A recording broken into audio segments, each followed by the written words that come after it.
Mesdames, Mesdemoiselles, Messieurs, bonjour. C'est les réseaux de la Diaspora, Diaspora Network. Comme d'habitude, nous sommes sur le site d'internet que vous connaissez déjà, www.dn247.com. Diaspora Network. Alors, je me retrouve aujourd'hui à Toronto où nous participons à une assemblée générale. C'est l'ancienne formule, l'ancienne appellation de l'UDPS au Canada et nous avons eu part à des résolutions très intéressantes. Alors, j'ai à mes côtés un combattant de longue date, de première heure de l'UDPS. Alors, Monsieur Kabongo, bonjour. Bonjour, Monsieur Aimé. Merci d'avoir accepté de répondre à quelques-unes de nos questions. Est-ce que vous pouvez peut-être vous présenter pour nos auditeurs et puis on va prendre 2-3 questions de votre part. Mukendi Kabongo. Beaucoup de mes amis m'appellent Touré. Je suis membre de l'UDPS. Je suis le premier président de l'UDPS ici en Ontario. C'est moi qui a mis la section de l'Ontario en place. Donc je suis le premier président honoraire de l'Ontario. Merci, Monsieur Kabongo. Bonjour, Monsieur le président honoraire, il faut le dire. Alors, comment se porte l'UDPS d'après vous? Oui, l'UDPS est en bonne santé. L'UDPS, c'est une force vive de la nation qui a combattu depuis 30 ans. Et je crois que l'UDPS est en train de vivre en ce moment pour accéder et exercer le pouvoir au Congo. Quel est le moral des troupes de l'UDPS? Parce que bon, il faut retenir que... Le moral est au zénith pour le moment. Le moral est au zénith avec ce que nous avons comme évolution sur la situation du Congo. Vous savez très bien que le président qui a été élu, c'est le président Etienne Tshisekedi.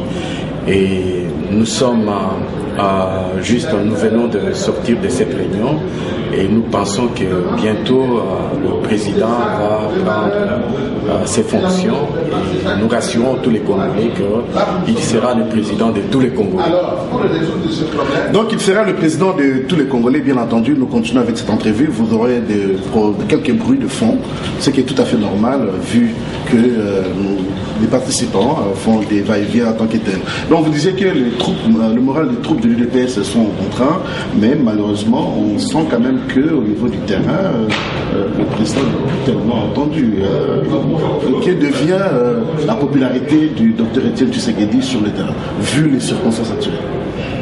Oui, le président comme tel, il ne peut pas donner, disons, son point de vue a été déjà prononcé par le secrétaire général et il a donné la position du président de la République.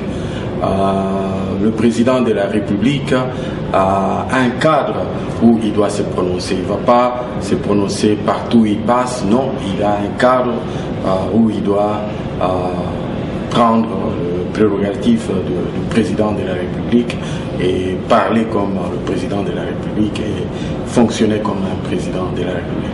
Fonctionner comme un président de la République, telles sont les questions que beaucoup de Congolais sont en train de nous poser de part et autre. Donc vous venez d'écouter là Monsieur Touré Kabongo Mukendi, comme il s'est présenté. En quelques 2 mots, que pouvez-vous dire à tous ces Congolais qui nous regardent, qui aujourd'hui se disent, ben tiens, on n'a pas de nouvelles de membres de l'UDPS? Non, l'UDPS est là. Je crois qu'il fallait reculer pour bien partir parce qu'on était en train de préparer comment on va gouverner le Congo. Donc c'est un travail. On est en travail, donc on était en train de travailler et bientôt le travail est presque fini et je crois que la population congolaise maintenant a donné raison au président élu que sans lui le Congo est ingouverné. Maintenant, vous verrez vous-même après ce qui va arriver d'ici la fin de l'année, le président va gouverner le Congo. Sur ce, nous vous disons merci. Nous aurons d'autres préoccupations. M. Kabore est encore là, donc nous aurons d'autres commentaires des autres participants de la rencontre qui se tient ici à Toronto. Nous sommes le 1er décembre 2012. Ne bougez pas, nous revenons. Merci pour avoir suivi. Merci beaucoup, M. Kabore. Amis, nous continuons avec cette série de questions que nous posons, participants de la rencontre de l'UDPS Fédération du Canada, tel que ça se passe aujourd'hui, le 30 novembre 2012, oui, à Toronto. Alors, j'ai à mes côtés un combattant de la première heure en provenance du Québec, à Montréal. Il s'agit bien entendu de M. Pierre Chibassou, que je salue. Bonjour, M. Chibassou. Bonjour, M. Kaboya. Mais après tant d'années, je vous vois toujours actif, participant au sein de l'UDPS, la motivation est toujours là. Quel est l'état d'esprit avec lequel vous êtes venu à la rencontre d'aujourd'hui? Mais notre devise a toujours été de dire que tenez bon, l'UDPS vaincra. Voilà, c'est la seule motivation qui reste en moi jusqu'aujourd'hui et qui fait que je continue toujours à lutter jusqu'à la fin. Vous continuez à lutter jusqu'à la fin, effectivement, on le constate, vous êtes encore là. Mais aujourd'hui, quand on regarde l'UDPS, c'est vrai, c'est un parti qui a été élu en novembre 2011, mais jusqu'à présent, vous n'êtes pas encore entré dans l'effectivité du pouvoir. Comment vous sentez les troupes morales des troupes, selon vous, au niveau de Montréal et selon les informations que vous recevez du Congo au niveau du pays? Selon le déroulement des activités qui se passent sur terrain au pays, nous restons toujours convaincus que l'UDPS va finir par récupérer le pouvoir dont le peuple congolais lui a confié depuis le 28 novembre 2011. Depuis le 28 novembre 2011, effectivement, ça fait un an que l'UDPS se bat justement pour avoir ce pouvoir. Un an après, d'autres situations ont surgi, M23 et ainsi de suite. Pensez-vous que l'UDPS devrait, selon vos points de vue personnels, pas en tant que membre de l'UDPS, en tant que Congolais combattant, pensez-vous que l'UDPS devrait éventuellement négocier et traiter avec ce mouvement?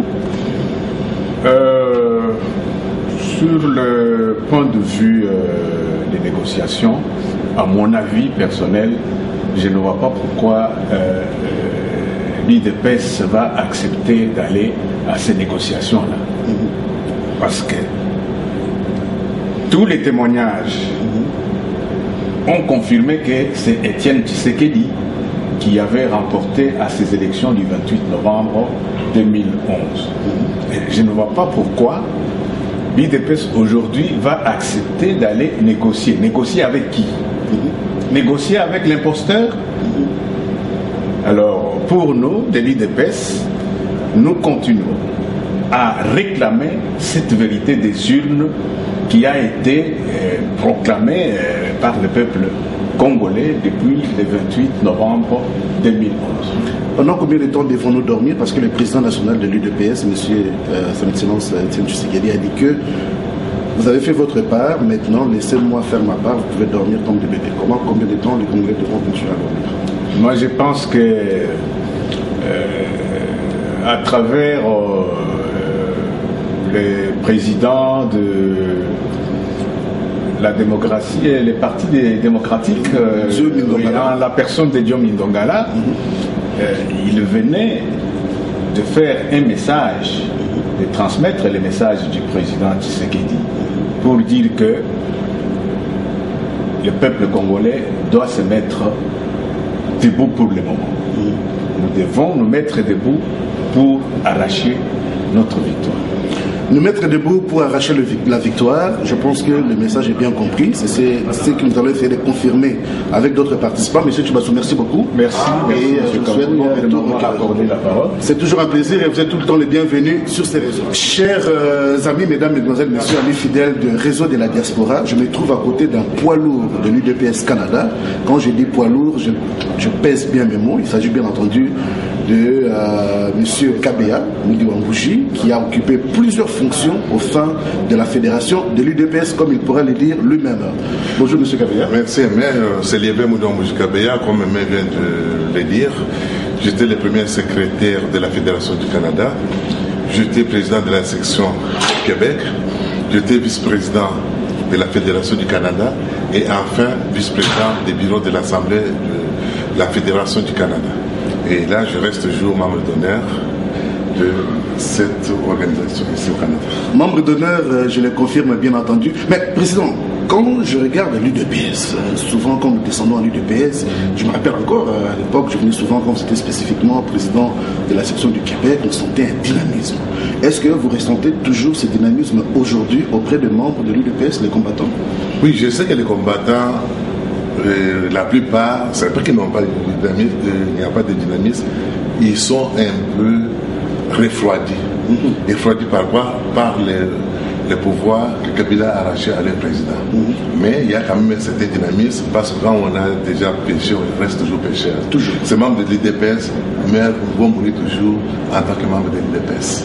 Donc le dynamisme, on va les travailler, les gens vont commencer à faire comme on fait ça. Vous êtes un homme de finances, les finances vous les maîtrisez très bien. Le président Tshisekedi avait demandé l'effectivité du pouvoir par la voie de l'impérium. Vous avez initié justement une cotisation à l'échelle internationale. Est-ce que selon vous, je ne demande pas des informations officielles, vous sentez que les combattants là, qui sont restés membres fervents de l'UDPS, ont pu répondre aux aspirations du parti?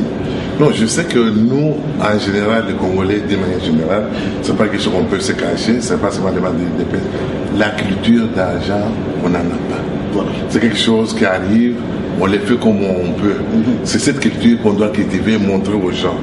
Regardez au Québec, moi je suis dans plusieurs partis politiques ici au Canada. Il y a les campagnes de financement. Quand on fait cette campagne de financement, quand on parle aux Congolais, ce n'est pas dans leur culture. Or, les Canadiens, les Québécois, un petit enfant sait à bas âge que pour faire la politique, il faut de l'argent. Donc nous allons essayer d'éduquer tous nos compatriotes, l'éduquer. On ne peut pas avoir le pouvoir si on n'a pas l'argent. Et pour avoir l'argent, il faut faire les sacrifices. Le peu qu'on a, on doit donner. Regarde, ce matin, il fallait quitter Montréal, venir ici. Et ça demande de l'argent. On ne va pas venir avec des petites voitures, il faut chercher une grande voiture pour supporter à la neige, supporter au froid, et pour que les gens puissent rentrer comme s'ils étaient dans un avion. Donc retourner à l'aise. On ne va pas dire parce qu'on est de l'UDPS, on doit vivre pauvre. Non, tout à fait. Donc on est à la réunion, on est à la convention de l'UDPS, on doit venir comme des grandes personnes, on doit retourner comme des grandes personnes. Donc ça demande des sacrifices. C'est pas qu'on a des millions, mais le peu qu'on a, on les met à la disposition du parti. Quelle est votre conviction, vous, en tant que combattant de l'UDPS, en tant que Congolais, en tant que président honoraire de l'UDPS, par rapport à l'effectivité du pouvoir de M. Etienne Tshisekedi dans les temps à venir? Moi, je sais que Etienne Tshisekedi va récupérer son pouvoir. Le posteur qui est au pouvoir, Kabila, n'a pas vendu la marchandise, n'a pas rendu la marchandise. Il a signé des contrats à gauche, à droite. Il n'arrive pas à satisfaire ses partenaires. Ses partenaires vont le mettre dehors, mais nous, on ne va pas jouer leur jeu. On doit mettre celui qui a gagné les élections au pouvoir. Donc, la vérité des unes, nous, on est sur ça. Vous avez un dernier mot pour les Congolais qui nous suivent? Mon dernier mot, les Congolais qui nous suivent un peu partout, mes chers amis, il ne faut pas avoir peur. On ne peut pas manger l'omelette si on n'a pas cassé l'œuf. Il faut donner les moyens au président Tshisekedi pour qu'il laisse ce qu'on appelle l'impérium. Il faut soutenir Tshisekedi. Enlevez votre culture de peur. Les gens de Kinshasa sur place, les gens de Lubumbashi, les gens de partout au Congo, vous qui êtes sur place, enlevez cette idée de peur. Voilà ce qu'on nous montre comme M23, ce qu'on nous montre tout ça. C'est la mascarade, c'est les jeux de l'Occident avec les marionnettes qui sont mis au pouvoir au Zaïre. Donc, soyez courageux, enlevez la peur pour que le pouvoir revienne à Etienne Tshisekedi Lumumba. Soyez courageux, enlevez la peur pour que le pouvoir revienne à la personne que vous avez élue, bien entendu, messieurs, Etienne Tshisekedi Lumumba. Merci beaucoup. Merci. Chers amis, mesdames, mesdemoiselles, messieurs, nous continuons avec nos questions et voilà, je viens de sortir de la salle où se tient bien entendu la convention de l'UDPS et voici qu'est-ce que je sors avec. Vous dites souvent que les Congolais n'écrivent pas, vous dites souvent que le Congolais ne se documente pas. Voici là un manuel que je vous présente.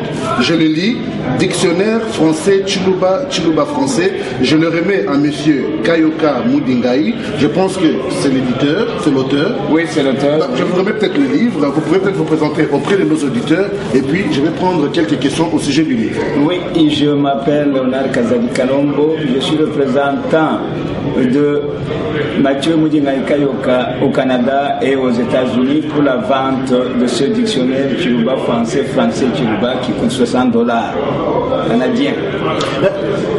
D'où est venue l'idée de mettre en place un dictionnaire français Chiluba? Voilà. Jusque-là, personnellement, je n'ai pas encore vu un dictionnaire français Chiluba. Mon ami en a eu l'idée, ça fait 3 ans qu'il a eu l'idée de rédiger un dictionnaire français Chiluba. Et il s'est mis au travail. Et depuis novembre de l'année passée, ce dictionnaire est sorti. Et nous sommes en train de le vendre à $60. C'est un ouvrage très bien travaillé. Et c'est un ouvrage qui contient 50 000 mots, 300 proverbes et dictons de la culture Luba. Et c'est un livre par lequel la diaspora congolaise, comme tous ceux qui sont au Congo, peuvent utiliser facilement.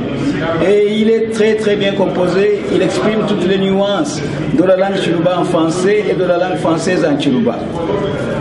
Chers amis, comme vous pouvez voir, l'union fait la force. Comme vous pouvez voir, un manuel édité par un de vôtres, un compatriote qui a réfléchi de manière productive.